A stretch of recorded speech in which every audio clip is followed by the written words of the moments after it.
माँ बाप की जिम्मेदारी थी कि अपनी औलाद को बताते कि इमाम हुसैन ने यजीद की बैत क्यों नहीं की। इसलिए कि यजीद फासिक था, फाजिर था, मुसलमानों का कातिल था, शराब पीता था और नमाज कभी पढ़ता था कभी नहीं पढ़ता था, अल्लाह की हद्दों को अलानिया तोड़ता था।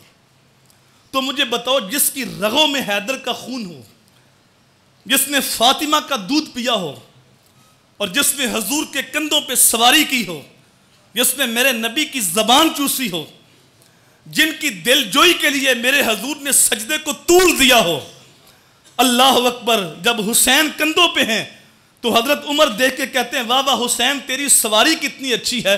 तो मेरे नबी बोल के फरमाते हैं, उमर देख सवार कितना अच्छा है। तुम सवारी तो देख रहे हो, शाह सवार को भी देखो। तो वो ऐसे बद किरदार के हाथ में हाथ तो नहीं दे सकते, सर कट तो सकता है लेकिन सर झुक नहीं सकता। तो ये माँ बाप की जिम्मेदारी थी कि अपनी औलाद को बताते कि यजीद की बैत इमाम साहब ने क्यों नहीं की। अब यहां रुक के मैं आपसे सवाल करता हूं, ये सारी खराबियां अगर हमारे मुआशरे में हों, इमाम साहब ने यजीद की बैत क्यों नहीं की? वो फास्को फाजिर था, शराब पीता था, अल्लाह की हद्दों को तोड़ता था। ये सारी खराबियां अगर हमारे मुआशरे में पाई जा रही हों और नाम हुसैन का लें, तो फिर हमें सोचना चाहिए कि हम काफिला यजीद में हैं या काफिला हुसैन में हैं।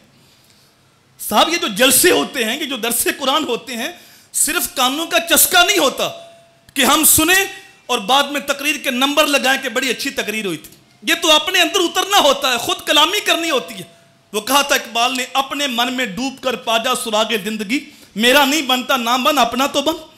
ये अपने आप से सवाल तो करें। हम नाम हुसैन का लेते हैं और हमारी उतनी देर तक शादी मुकम्मल नहीं होती जब तक फिस्को फजूर की महफिल ना सजे।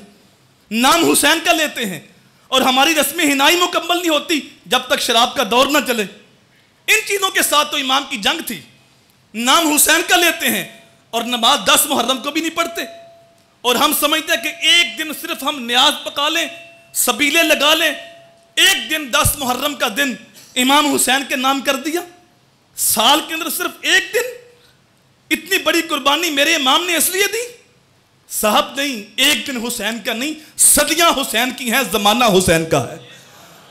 गुजरा हुआ कल भी हुसैन का था, आज भी हुसैन का है, आने वाला कल भी हुसैन का होगा।